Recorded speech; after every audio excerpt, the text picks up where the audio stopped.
അങ്ങനെ നല്ലൊരു അസ്തമയവും കണ്ട് നേരെ തിരിച്ച് വീട്ടിലോട്ട്. ആ ടൈമാണ് ഒരു ദോശ കഴിക്കാൻ പൂതിയായ. അതും എന്ത് ദോശയാ? യെസ്, ആ ഒരു ഉഴുന്ന ദോശ. എന്നാൽ പുറമേ നിന്ന് കഴിക്കാനും താല്പര്യം ഉണ്ടായില്ല. അങ്ങനെ നമ്മൾ ആവൂസ് ഫുഡ്സിൻ്റെ ഇഡ്ഡലി ആൻഡ് ദോശ ബാറ്റർ വാങ്ങിച്ചു ഫ്രം മെട്രോ. അങ്ങനെ ഉച്ചക്ക് അമ്മ ഉണ്ടാക്കിയ പായസം കഴിച്ചു. നല്ല മഴയുള്ള ടൈമല്ലേ, സോ അങ്ങനെ പല്ലി കണ്ടാൽ നമ്മൾ എടുക്കുന്ന ഏത് പാത്രം നമ്മൾ കഴുകണമല്ലേ. അങ്ങനെ പാനൊക്കെ കഴുകി ബർണറൊക്കെ കത്തിച്ച് നമ്മൾ ദോശക്കുള്ള പ്രിപ്പറേഷനിലാണ്. സോ ഇന്നലെ ഉണ്ടായ സാമ്പാർ ഉണ്ടായിരുന്നു, അതാണ് ഈ ദോശ കഴിക്കാനുള്ള മെയിൻ റീസൺ. അങ്ങനെ സിപ്ലോക്കുള്ളൊരു പാക്കായിരുന്നു ഇത്. സോ നമുക്ക് വേണ്ടുന്ന അനുസരിച്ചിട്ട് പുറത്തെടുത്ത് നമുക്ക് വെള്ളം വേണ്ടിക്ക് വെള്ളം കുറച്ച് ആഡ് ചെയ്യാം, അല്ലെന്നാണെങ്കിൽ ഇത് ജസ്റ്റ് ഈ ഒരു തിക്നെസ്സിൽ നമുക്ക് ദോശയാക്കാം.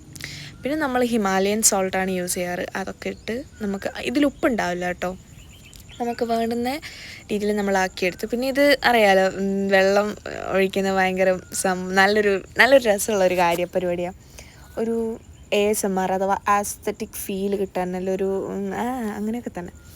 അങ്ങനെ നമ്മൾ ദോശ ഉണ്ടാക്കുവാണ്. ഞാൻ തന്നെയാണ് ദോശ ഉണ്ടാക്കുന്നത്. അത്യാവശ്യം മോശമില്ലാതെ വട്ടം കിട്ടുന്നുണ്ടെന്നാണ് എൻ്റെ ഒരു വിശ്വാസം.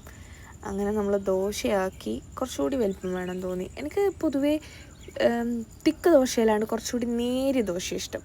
അത് കഴിക്കാൻ നല്ലൊരു കറുമുറു ഫീൽ ഉണ്ടാവില്ലേ, അതാണ് ആ ദോശയുടെ ഫീൽ. സോ അതെ, അത് മറിച്ചിടും. ചിലവർ മറിച്ചിടത്തില്ല. പിന്നെ രാവിലെ ഉണ്ടാക്കിയ നീർദോശ ഉണ്ടായിരുന്നു, അത് വെച്ചിട്ടാണ് നമ്മൾ പുറത്തുനിന്ന് ബാറ്റർ വാങ്ങിച്ചത്. പക്ഷേ സാമ്പാർ ഉണ്ടായാൽ ഉഴുന്ന ദോശയ്ക്ക് ഒരു പ്രത്യേക ടേസ്റ്റ് അല്ലേ. സോ അങ്ങനെ എൻ്റെ ടേണാണിത്. നെക്സ്റ്റ് ടേൺ അനിയത്തിയുടെ.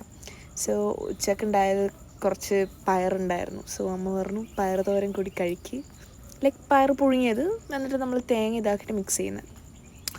സോ അമ്മ കുറച്ച് പ്രോട്ടീന് വേണ്ടിയിട്ട് തന്നെയാണ്. അങ്ങനെ നമ്മളിപ്പോൾ സാമ്പാർ നല്ല ഉരുളക്കിഴങ്ങും ബീട്രൂട്ടൊക്കെ ഇട്ട് വെച്ച സാമ്പാർ. സോ അതൊക്കെ കൂട്ടി ഒരു പിടിക്കാനുള്ള സ്വാദ്. അമ്മ എക്സ്പ്രഷൻ മാത്രമേ ഉണ്ടായിരുന്നുള്ളൂ, എന്നാലും നിങ്ങൾക്ക് കാര്യം പിടികിട്ടിക്കാനുള്ള സംഭവം